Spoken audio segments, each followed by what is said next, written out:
Alright, so here we are once again for another installment of Project Royal Enfield. I go by Foxxy, and for today, we're going to make a few changes to the Classic 350. These, I guess you could say, would be more on the lines of being creature comfort type upgrades. Those being the Hitchcock Motorcycles adjustable levers and a pair of Hagon shocks, which are also, of course, adjustable. Before anything, I have to once again thank my friends at WERKS Power Sports of Fort Wayne, Indiana. I was already heading there for their great summer cookout event, and we got the idea of just bringing parts there and having the owner, Dave, install the parts while I film, simply because it would be far easier for me to capture footage than by having to have that GoPro strapped to my chest and it kind of fumbling around all over the place. If you haven't been to this dealership before, I highly suggest checking them out. Honestly, they're the most real, down-to-earth people I have ever met in this industry. They're a dealer of Royal Enfield, Indian, Triumph, Beta, Slingshot, and even the brand new, disgustingly powerful Buell motorcycles. Check them out. They always have events and deals going on, and who knows, you may even just see me and my bike at these events, and if you do, don't be afraid to say hi. And also, real quick, if you enjoy these videos and would like to help my channel create content like this on a quicker basis, feel free to check out and subscribe to my Patreon account, which will be in the description. Okay, so first thing we're going to do is swap out the levers. I went with the full-length black ones from Hitchcock Motorcycles. Not a big fan of shorties, and quite frankly, I went with black instead of that silvery chrome because I want to keep the chrome accents to a minimum. I think highlighting the chrome on the fenders and the tank while keeping other areas black, like I am with the shocks, the levers, and previously the foot pegs, just looks better in my eyes.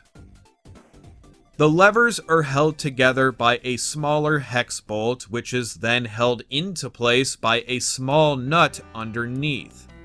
We'll start off with the clutch side. Honestly, the smartest thing to do here is to not only loosen the adjuster on the lever all the way like you would normally do, but also to loosen up the cable down by the engine, maybe even popping the thing off the clutch arm.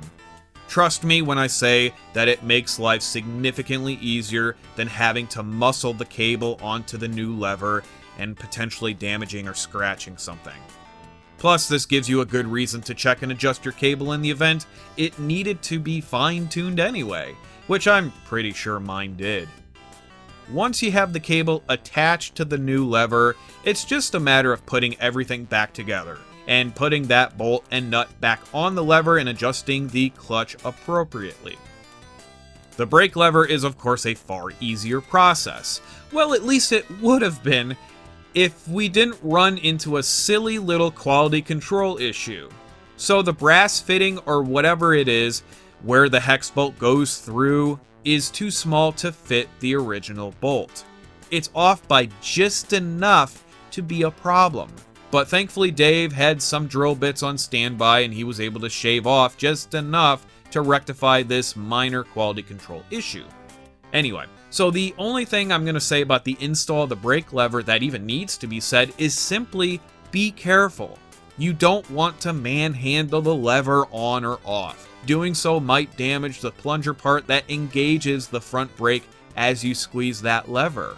Also, you really don't need to torque the hell out of the hex bolt and the locking nut that keeps these levers in place. Nice and snug will do just fine. If you're really worried about the nut somehow backing off, I guess you could use a little bit of blue thread locker, but it's really not that necessary. And that's really all there is to say about installing levers. It's such an easy process on a bike like this. So why did I buy these levers in the first place? Well, you see, the original levers on the Classic I wasn't ever really a big fan of. I have smaller hands. Most of the time I end up buying a size medium, in some rare cases a large in men's gloves, and I do have a little bit of arthritis in both my hands, which obviously would affect both shifting and braking habits. For me personally, both the stock levers are farther back than I would particularly like. The clutch in particular. I always have this annoying problem of not fully letting off the lever when I'm shifting.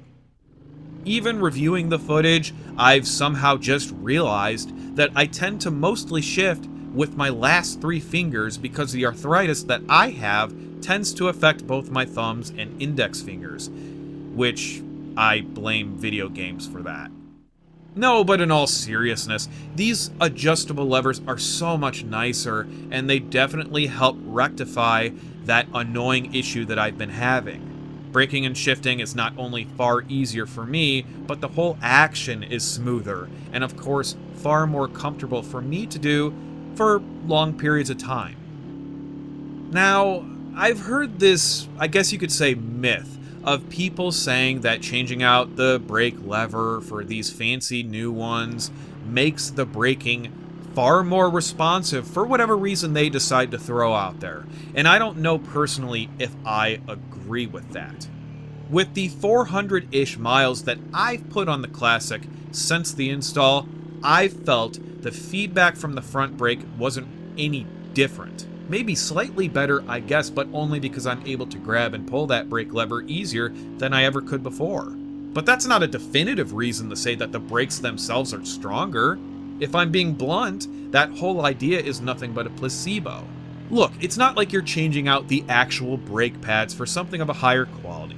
You're not swapping out for better brake fluid or even switching to steel-braided lines. It's just levers. So this idea, I don't really know where it came from, is, in my opinion, a little bit disingenuous. I think people are confusing braking power and feedback with comfort and ease of use. The ability to utilize that front brake easier than they could before. These stock levers are simply not tuned to every single rider, while adjustable ones are meant to be adjusted to your specific needs. So of course with the right setting you might feel that the braking or even the shifting is far better with the new levers. It's not. It's simply because it's better suited for you, not because they're superior in quality. That being said, I absolutely love these new levers.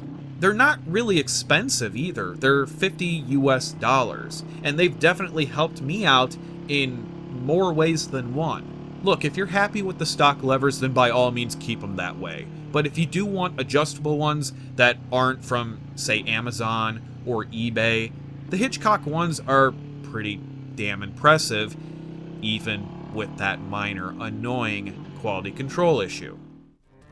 Alright, so now we have a far more expensive product. A pair of Hagon shocks. Hitchcock Motorcycles has a handful of different ones to choose from with various prices. I went with the open style in black with the same length as the original ones. I didn't want anything to do with lowering this bike, and quite frankly, if I lifted it, I probably would have a hell of a time throwing my leg over the damn thing. So stock for me is perfect. Just looking at them, the quality does seem pretty great. Of course they are adjustable as well, as I've mentioned, and Hagon throws in a wrench for doing exactly that. We have the bike on a lift, but there's really no reason why you couldn't do this off the center stand at home. Since they are the same length shocks, you should be able to swap one shock out at a time with very little trouble. Removing the bottom bolt is simple. The top one might be a hair annoying since it has a nut on the back side, and you really don't have a ton of room to even access it. All the nuts and bolts for this, by the way, are 17mm. The left side was a piece of cake to do. The right side, like with the lever, we ran into a minor snag. The factory ended up over-torquing that top bolt, causing this metal bracket part to cave in so that you physically couldn't remove the top portion of the shock. What we had to do was pry that metal outwards just enough to where it would finally let go. Despite that, the install is as straightforward can be, and can be done in, 10-15 minutes tops. I would highly recommend greasing the bolts before installing them into your new shocks, and I would also highly suggest using a thread locker of some sort for this part. I don't know why, but when I looked up the torque specs for this, I came across a world of different sources citing different foot-pounds of torque for the bolts. Not sure what that's about. Either way, we have the bolts set somewhere around 25 foot-pounds, which seems reasonable considering the specs on my far larger and heavier Yamaha bolt are set to just under 20 foot-pounds, if I remember that correctly. When we were done and everything, Dave, of course, had to take the bike out for himself to see how she rides. 9-day difference. Yeah. 9 days. Dave claims it's a night and day difference, and of course I respect his opinion, but what do I think, since I'm so accustomed to the stock shocks on this motorcycle?